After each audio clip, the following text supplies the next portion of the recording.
everyone. Welcome to a new episode of Crypto Tips. My name is Heidi, and today we have a very special guest, a lawyer in St. Kitts and Nevis, a lawyer who I've used to obtain my second citizenship there in St. Kitts and Nevis, Jennifer Harding. Thank you so much for joining us today. Hi, everybody. Thanks so much for having me, Heidi. Yeah, so for those of you who've been subscribed for a while, you might remember Jennifer. We last did an interview in 2020. So now it's been like a year and a half. A lot of things have changed. And there's a lot more rumblings of St. Kitts or maybe Nevis being a lot more crypto friendly. So we're going to talk about that, but also talk about, of course, the Citizenship by Investment program too. So if you're ready, Jennifer, let's get into it. Sounds good to me. Okay, so for those of you who don't know or are interested in learning more about you as a lawyer, how long has your practice, JH Marlin? By the way, a link for that will be down below in the video description if you want to check it out. How long have you been practicing law in St. Kitts and helping with the citizenship program? Yeah, so I've been a lawyer in Canada since 2015, and I've been practicing in St. Kitts and Nevis in the Caribbean for over 5 years now. And our firm helps clients all around the world obtain a second passport through Citizenship by Investment. So we don't only just help with St. Kitts and Nevis, but we're helping with Antigua Barbuda, Dominica, Grenada, and St. Lucia as well. Oh, nice. So we've expanded what we offer clients. Nice. I didn't know that. Congratulations. Thank you. Okay, so I did the Citizenship by Investment program I started the process in 2018 and I was approved in early 2019. But since then, with everything that's been happening globally, with the spread of cryptocurrencies and the kind of freedom that can definitely can allow for people to be a lot more mobile. How has the Citizenship by Investment program progressed in the past few years? Yeah, well, our business has grown in the sense that we have a lot more applicants that are applying for Citizenship by Investment. A lot of the Citizenship by Investment units have seen a lot more applicants and a lot more interest in the programs. There's a lot more people that are in cryptocurrency that are doing Citizenship by Investment. And there's some programs like St. Kitts and Nevis, for example, that allows you to show proof of funds through cryptocurrency. Nice. Whereas some other programs don't. So that's something that is interesting about the program as well. There's discussions about accepting cryptocurrency as a form of payment for the government donation. However, this hasn't materialized yet, and discussions are still ongoing. So when there's an update in regards to that, I'd be happy to come back on the channel and provide an update. That'd be awesome. Definitely want to do as many updates as possible for this. The more you think about how crypto and the philosophy behind it being borderless and whatever, and, if you are investing wisely or you're just finding success in investing in cryptocurrencies, participating in it, it goes hand in hand with obtaining second citizenships and how the kind of freedom that can allow you tax-wise, travel-wise, freedom-wise. So I think it's awesome that this kind of program exists. And for those of you who don't know, St. Kitts and Nevis have had this Citizenship by Investment program since 1984. So definitely the longest running, highly reputable program. So it's one of the main reasons why Toby and I both decided on this one. But next question here. So, there's a lot of political turmoil, and, talking about countries like Russia and Ukraine. I personally have friends in Russia and Ukraine who are now in really desperate situations, trying to escape whatever is happening in their particular country. So does the government of St. Kitts and Nevis, does the Citizenship by Investment program have a stance on accepting applicants from either of these countries? Yeah, so unfortunately, as of 2 weeks ago, all of the Caribbean Citizenship by Investment programs are no longer accepting applicants from Russia. They're not able to conduct due diligence background checks on applicants. And so this is one of the primary reasons why they're not able to process them at this time. And in some instances, citizens from Belarus or Ukraine, there's a temporary ban or they're not processing applicants at this time. So if you're from one of these three countries, feel free to get in contact with me. That it's continuously ongoing and potentially changing. So we can provide updates as they happen. Yeah. Yeah. I think But at that's the really moment, the important. position is they're not processing. Okay. That's good to know. Unfortunate, but Yeah. hopefully that will change soon. So talking about, the evolution of the citizenship by investment program and St. Kitts and Nevis as or countries and their stance on cryptocurrencies. For example, when I first started this application in 2018, it was, that was before any legislation was passed to allow people to trade in cryptocurrencies in that country. That happened in 2020. So how has, their position on cryptocurrencies evolved over the past 3 or 4 years? Yeah, so St. Kitts and Nevis, for example, enacted the virtual assets bill. Antigua has similar legislation. A lot of the Caribbean islands are trying to find ways to bring in tourism and be more crypto friendly as a country. And so a lot of countries have adopted cryptocurrency locally. So here in St. Kitts and Nevis, there's a lot of over 100 plus businesses that accept cryptocurrency as a form of payment. Wow. And Antigua as well, St. Martin, a nearby island as well. So they're really trying to bring in tourism based on cryptocurrency and become more crypto friendly as a nation.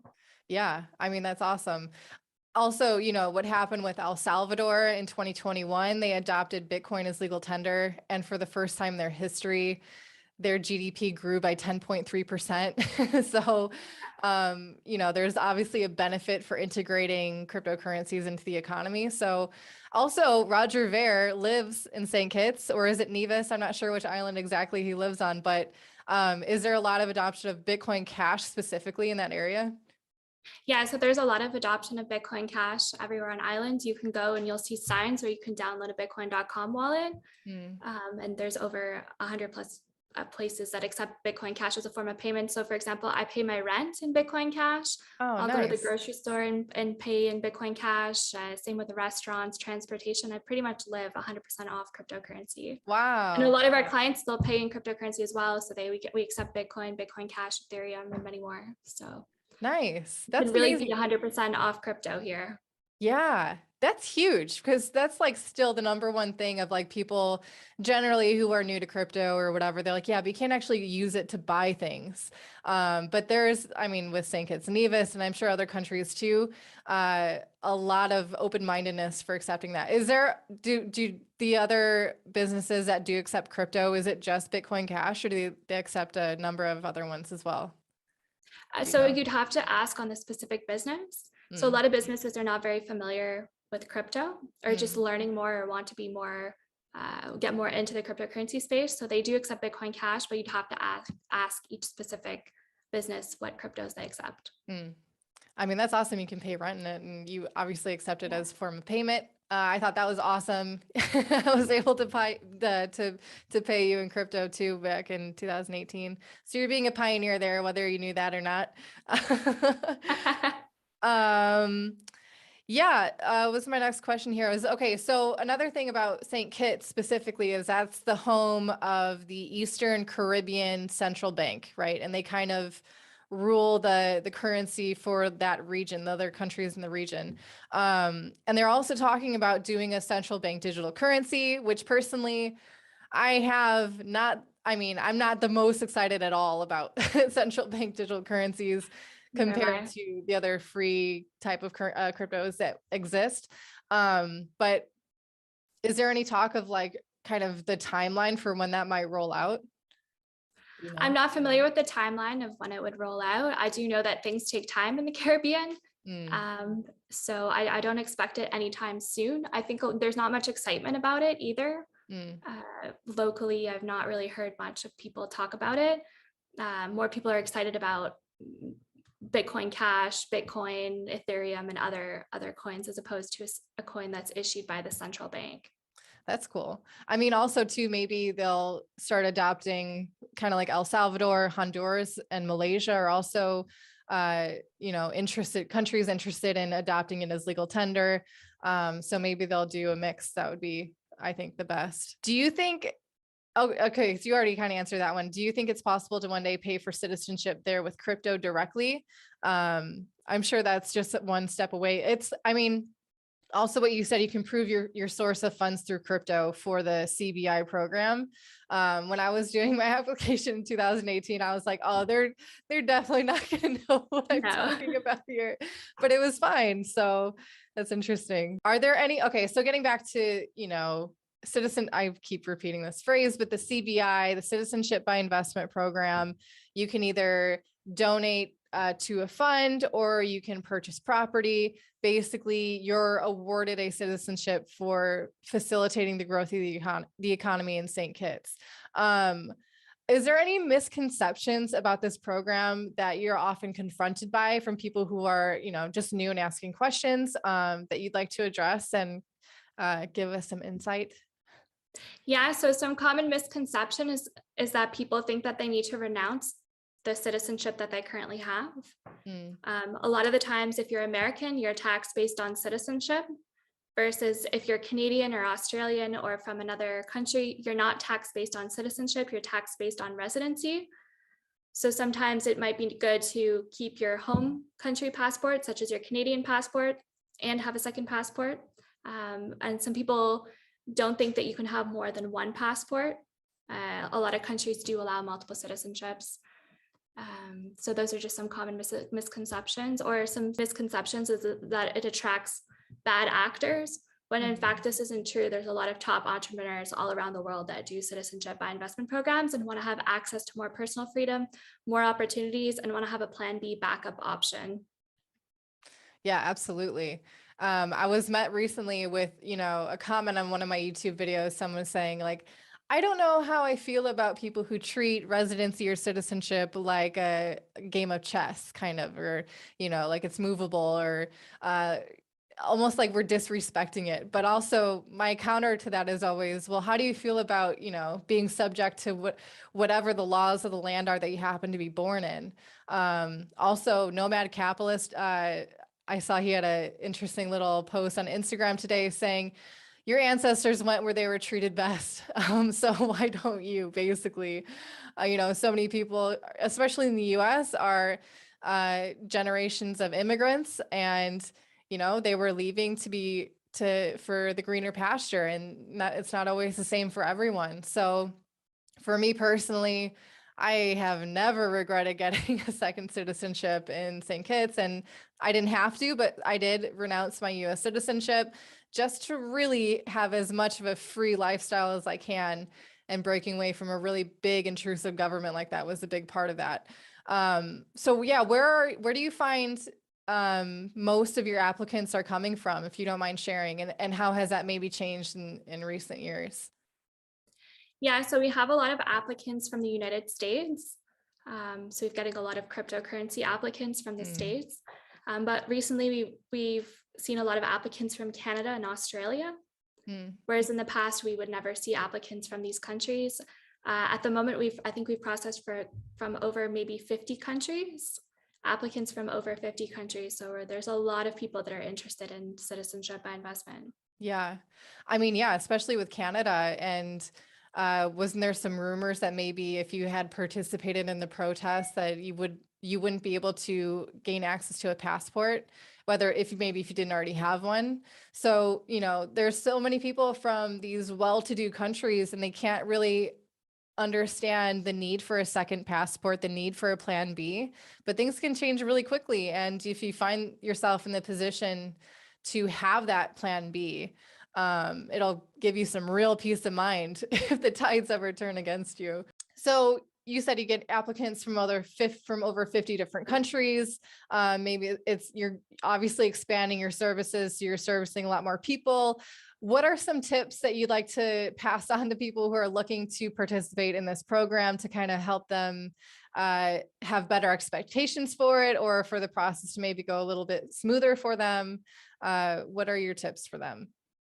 I think approaching it with the right mindset would be a good start. That it will take you a bit of time. Like, there's a lot of personalized information. No matter who you hire, you will have to do some work. As you know, Heidi can attest to the fact that there is quite a bit of work for you to do and involved. What we see a lot is that people need to have a birth certificate in long format showing parents' names on it. So this is often a problem depending on what country people are from. having a birth certificate, having a valid passport, and a valid national ID like a driver's license. Those are like the key documents that you need to be able to start the process. And so if you don't have these, it can slow you down in the process. Yeah, definitely. I remember I was actually moving from a couple different states within the US, and I wanted to make sure that everything was as streamlined as possible. So I had to wait to get a driver's license that matched my address basically currently.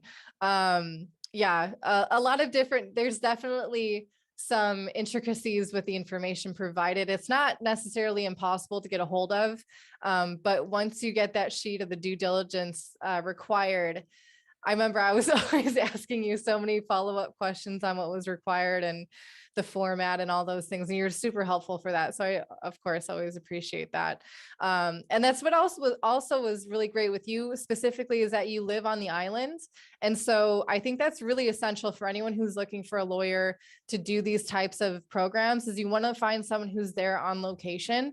Not only do you have much better a perspective of what's actually happening, you could potentially go right into the office and ask someone personally. You know, St. Kitts is a pretty small island too, comparatively. So I think that's really helpful. Now, speaking of, you know, the applications and all this, and maybe people are flooding in potentially for this program, what is the wait time that people can expect from the time of submitting application to approval? That's different than like when you first obviously are gathering your information. That in itself is can be very time consuming, but what's the estimation from like, yeah, the submission of application to approval? So when we physically submit a file to receiving the approval letter from the Citizenship by Investment Unit, at the moment, I would say it's like 4 to 5 months. Oh, nice. And then it's taking another 2 to 3 months to get the passport, for them to issue the certificates of registration and for you to get the passport. So it's taking a little over 6 months on average, I would say. And unfortunately, sometimes we've had some people that have been luckily approved in 2 months and got their passport within 3 months. And we've had some people where it's been longer, much longer. So it really does vary. And sometimes it's out of our control completely. What I think is really interesting, a trend that we've seen this year, is a lot of people have relocated to the island. So when I first started the business, nobody would ever come, or I'd rarely ever meet a client in person. And now every week somebody's coming to the island. Somebody wants to move to the island and or spend more time here. So it's been really interesting. We've seen a lot of people that have gotten citizenship and have actually come. We've had one person come from Yemen. And Wow. we've had people from all around the world come after they obtain citizenship as well. Nice. I bet that person from Yemen is loving it there compared to their home country. Like what are the travel restrictions for entering St. Kitts now? How has that been, you know, for tourist wise, and has the tourism industry kind of recovered a little bit there since you know, this year? Yeah, so the tourism industry is starting to recover.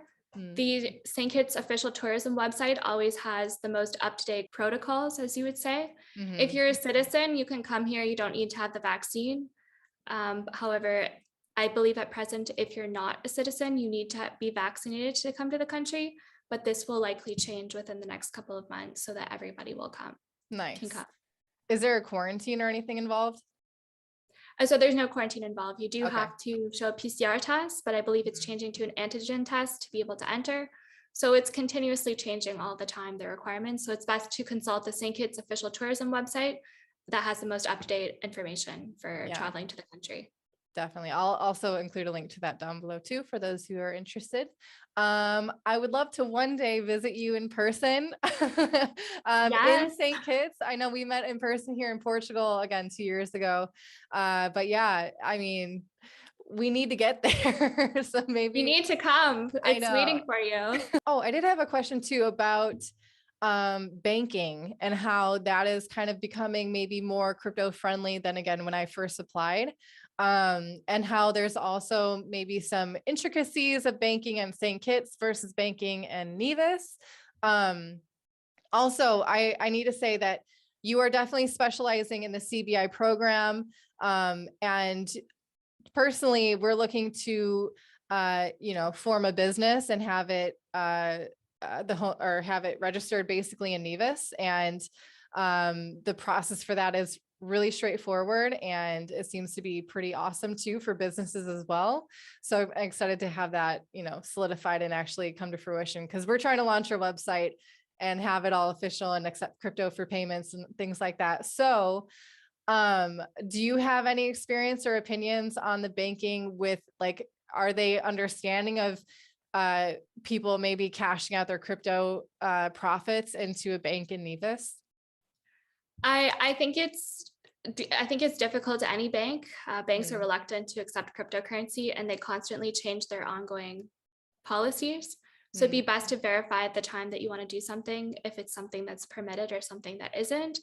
I think a lot of people are frustrated with the banking system in general, and therefore are moving towards transacting similarly, like I do in crypto all the time. So instead of cashing out, they just spend their crypto.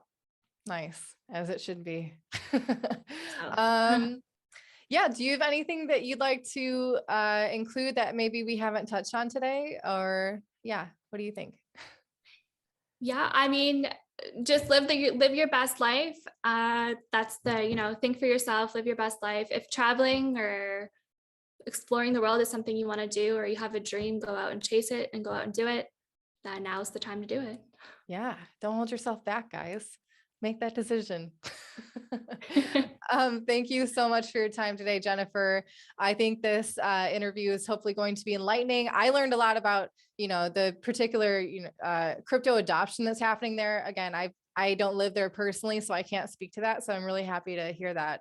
And for me, that kind of inclusion of crypto in the everyday life and in the economy is really promising for how that could develop in the future, especially if the people, who are living there currently and they're actually moving in are crypto entrepreneurs. It's pretty promising too for maybe St. Kitts and Nevis is the Caribbean crypto hub.